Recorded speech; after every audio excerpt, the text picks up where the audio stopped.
జగనన్న సైన్యమై సాగండి జగనన్న ధైర్యమై బిగిసిన పిడికిళ్ళే ఎగసిన బంధుకులై గర్జించిన కంఠాలే పర్జన్య శంఖాలై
జగనన్న సైన్యమై సాగండి జగనన్న ధైర్యమై బిగిసిన పిడికిళ్ళే ఎగసిన బంధుకులై.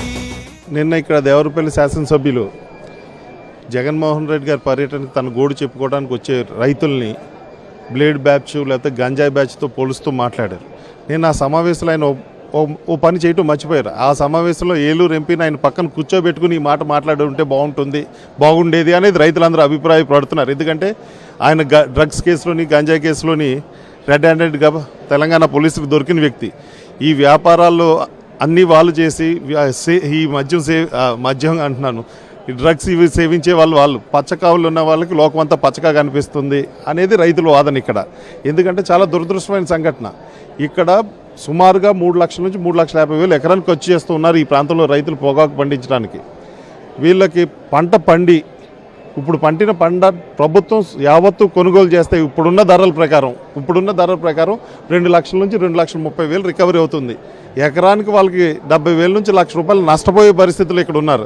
ఇలాంటి పరిస్థితుల్లో వీళ్ళు ముఖ్యమంత్రి దగ్గరికి వెళ్ళి రైతు కష్టాలు చెప్పి మార్కెట్తో కొనిపించి రైతులను ఆదుకోవాల్సిన ఎమ్మెల్యేలు వాళ్ళ ప్రతాపం రైతుల మీద చూపిస్తున్నారు. ముఖ్యమంత్రి గారికి ఇలా కూడా చెప్పకుండా వీళ్ళు ఏమో ఈ పంటే కాదండి, ఏ పంట చూసుకున్నా సరే రాష్ట్రంలో పరిస్థితి ఇలాగ ఉంది. రైతులు గాలికి వదిలేసి వ్యాపారస్తులకి లేకపోతే company Krishna delta, Penna delta ప్రతి సంవత్సరం ఏదో ఒక డెల్టాకి తుఫాను కూడా జరిగిపోతూ ఉంటాం. మరి రైతుని విధిగా కాపాడవలసిన బాధ్యత ప్రభుత్వం మీద ఉంది. ఎవరితో చెప్పుకుంటారు ఇవాళ కాపాడకపోతే? ఇవాళ వ్యవసాయం ఎవరు చేస్తున్నారు? పెద్ద రైతులు ఎవరు వ్యవసాయం చేయట్లేదు. వాళ్ళు పట్టణాల్లోకి వెళ్ళిపోయి అక్కడ ఏదో వ్యాపారాలు చేసుకుంటున్నారు. కానీ ఇవాళ వ్యవసాయం మన ఆంధ్రప్రదేశ్ రాష్ట్రం చూసుకున్నట్లయితే 54 లక్షల మంది రైతులు ఉన్నారు. ఈ 54 లక్షల్లో 15% సొంతంగా 10 ఎకరాల భూమిని వ్యవసాయం చేసుకునేవాళ్ళు. పొగాకు అవనివ్వండి, వరి అవనివ్వండి, ఏదో వ్యవసాయం చేసుకునే వాళ్ళు 15%. మిగతా 85% కౌలుదారులు, చిన్న సన్నకారు రైతులు. అంటే కౌలుదారులు 45% కౌలుదారులే ఉన్నారు. మిగతా 40% చిన్న సన్నకారు రైతులు, 2 ఎకరాల లోపు ఉన్నవాళ్ళు. మరి ప్రభుత్వం వీళ్ళని ఆదుకోకపోతే వ్యవసాయానికి ఎవరు ముందుకొచ్చే పరిస్థితి కనిపించట్లేదు. ఇంకా ఇటువంటి పంటలు కాదు ముందే కనపడరు. అంతే విధిగా ఆకట్టుకోవాల్సినటువంటి, వాళ్ళని కాపాడవలసినటువంటి, వాళ్ళని ఆదుకోవాల్సినటువంటి ధర్మం ప్రభుత్వం మీద ఉంది. ఈ ప్రభుత్వం నిర్లక్ష్యం చేస్తే చివరికి మనకి అన్నమో రామచంద్ర అనే పరిస్థితి వస్తుంది. ఆ పరిస్థితి వస్తుంది. అంచేత మనకు బాగా ఈ 2 సంవత్సరాల నుంచి మామిడి చూడని లేక టొబాకో, మిర్చి, టొమాటో, అరటి ఇవన్నీ కూడా నష్టాలకు గురవుతున్నాయి. ప్రతి సంవత్సరం ఒకటి యాడ్ అవుతుంది. దీనికి ముందుగానే ఆదుకోవాల్సిన పరిస్థితి ఉంది అక్కడ. అంతే తప్ప పొగాకు మనకు పని లేదు కాబట్టి దానికి మేము వెళ్ళాల్సిన అవసరం లేదు, లేదా అలాంటి మేము వేయమన్నామా అని ఇలాంటి కబుర్లు కాదు ప్రభుత్వం చెప్పాల్సింది. ఏ విధంగా ఆదుకోవాలని ఆలోచన చేయాలి. ఈవేళ గిట్టుబాటు ధర వచ్చే వాళ్ళు ఇచ్చేసేలా ఉన్నారు. గిట్టుబాటు ధర కూడా రావట్లేదు. ఏం చేయమంటారు వాళ్ళని? ఖచ్చితంగా ప్రభుత్వం మాత్రం దీనికి స్టెబిలైజేషన్ ఫండ్స్ ఉంటుంది. అంటే మార్కెట్ని నిలబెట్టి ఎప్పుడైనా మార్కెట్ రేటు తగ్గినప్పుడు ఈ ఫండ్ నుంచి ఆర్థిక సహాయం చేయాలి.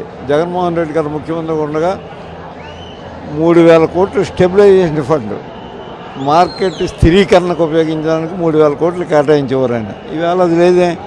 అట్లాగే న్యాచురల్ కెలామిటీస్ వచ్చినప్పుడు అంటే తుఫాన్లు కానీ క్షామం కానీ వచ్చినప్పుడు దానికి 4,000 కోట్లు జగన్మోహన్ రెడ్డి గారు కేటాయించారు ప్రతి సంవత్సరం కూడా. ఈవేళ అది లేదే. చూడండి, జగన్మోహన్ రెడ్డి గారు ముఖ్యమంత్రి ఉండగా ఎకరానికి న్యాచురల్ కెలామిటీస్ కింద 34,000 ఇచ్చారు ఎకరానికి. ఈవేళ పరిస్థితి లేదు. అందుచేత ప్రభుత్వం విధిగా ఆదుకోవాల్సిన పరిస్థితి ఉంది ఇక్కడ. ఈవేళ రైతుకి ఇది కోపం కాదు, బాధ.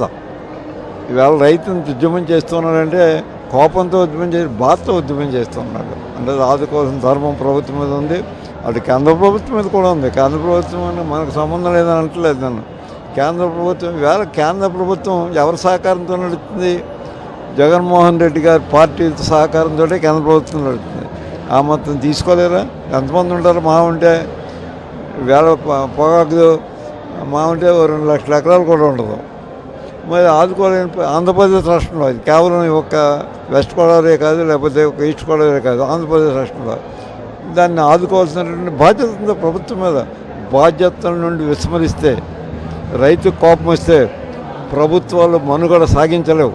అది కాదు. దాంట్లో ఏం చేద్దంటే అన్నం పెట్టే అది ఒకటే కాదు, రైతు డ్యూటీ, ఎంప్లాయ్మెంట్ జనరేషన్, ఉపాధి కల్పించేవాడు ఎవరంటే రైతు. రైతు కంటే ఎక్కువ ఉపాధి కల్పించేవాడు ఎవరు లేడు ఈ దేశంలో. మన వ్యవసాయ దేశం. ఆ రైతునే ఆదుకోవాలని స్థితి ఉంటే మనం ఎక్కడ ఏం కడితే ఎవరికి కావాలి? ముందు రైతు బ్రతకాలి, బతికే చేయాలి. అది నేను కోరేది.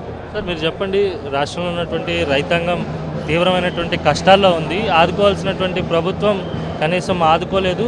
రైతులు బయటకు వచ్చి తమ గోడును వైఎస్ జగన్కు వినిపించుకుందామని వస్తే ఎక్కడికక్కడ అడ్డుకుంటున్నారు, బారికేడ్లు పెడుతున్నారు, రైతులను అవమానిస్తున్నారు. ఈ తీరుని ఎలా చూస్తారు? ముఖ్యంగా ఈ రాష్ట్రంలో జగన్మోహన్ గారు కూడా కొంత సమయం ఇచ్చారు. ప్రభుత్వాలకి కొంత సమయం ఇవ్వాలి. వారు అన్ని సమస్యలు పరిష్కరించాలనే ఉద్యమంతో ఆయన ఆగారు. కానీ ఇవాళ పరిస్థితి ఎలా తయారైందంటే పూర్తిగా ఈ యొక్క కూటమి ప్రభుత్వం, ముఖ్యంగా నారా చంద్రబాబు నాయుడు గారు, నేను సంపద సృష్టిస్తాను, నాకు అనుభవం ఉందని చెప్పినటువంటి ఆయన చేతులు ఎత్తేసారు రైతుల విషయంలో. ఎందుకు ఈ మాట చెప్తున్నానంటే, మాది అంబేద్కర్ కోనసీమ జిల్లా. మా జిల్లాలోనే ఖరీఫ్లో నీరు ఇచ్చే పరిస్థితి లేదు. అమలాపురానికేమో నీరు రాదు, కొత్తపేట నియోజకవర్గానికేమో మునిగిపోయినాయి. అట్లాగని ఇవాళ యూరియా ఇచ్చే పరిస్థితి కూడా లేదు. ఇంకా ఇక్కడికి వస్తే ఏదైతే ఈరోజు మరి ఉన్నటువంటి పొగాకు రైతులకి జగన్మోహన్ రెడ్డి గారు ఎక్కడికైనా వెళ్తున్నారంటే భయపడి కేవలం ఒక 10 రూపాయలు పెంచామనే తాత్కాలికమైన మాట ఈ ప్రభుత్వం చెబుతుంది. కానీ రైతుల పట్ల వారికి చిత్తశుద్ధి ఎక్కడా లేదు. అలాగే ఇదేనే కాదు, మొన్న భీమవరంలో జరిగినటువంటి ఆక్వా రైతులు మేము అడుగుతున్నాం. ఇవాళ ఆక్వా రైతుకి న్యాయం చేయలేకపోతున్నారు, వారికి ఇచ్చిన హామీలు నిలబెట్టలేకపోతున్నారు. అలాగే ఒక 5-6 నెలల నుంచి మరి పొగాకు రైతులు గగ్గోలు పెడుతుంటే వారికి న్యాయం చేసే విధంగా ఈ ప్రభుత్వం మరి చర్యలు తీసుకోవట్లేదు. అట్లాగే ఇవే కాదు, మత్స్య సంపద కానీ, అలాగే కంద, ఇవాళ రేటు కంద మరి సుమారు సగానికి సగం పడిపోయింది. రైతులు చెప్పుకోలేని పరిస్థితుల్లో ఉన్నారు. కనీసం ఎరువులు ఇస్తారా అంటే ఎరువులు ఇవ్వలేరు ఈ ప్రభుత్వంలో. అలాగని ఏదైతే వారికి గిట్టుబాటు ధర కల్పించాలన్న బాధ్యత ఉన్న ప్రభుత్వం ఇవాళ కేవలం క్రెడిట్ చోరీ పనిలోనే ఉన్నారు. జగన్మోహన్ రెడ్డి గారు తీసుకొచ్చిన సంస్కరణలన్నీ వారి ఖాతాలో ఎలా దొంగలించాలనేటువంటి ఆలోచన తప్ప రైతుకి యూరియా ఇద్దామా, లేదా వారికి నీరు ఇద్దామా, లేదా ఈ రకంగా ధరల స్థిరీకరణ నిధి జగన్మోహన్ గారు పెట్టినట్టు పెట్టి వాళ్ళని ఆదుకుందాం అనేటువంటి ఏమాత్రం కూడా ఆలోచన ఈ ప్రభుత్వానికి లేదు.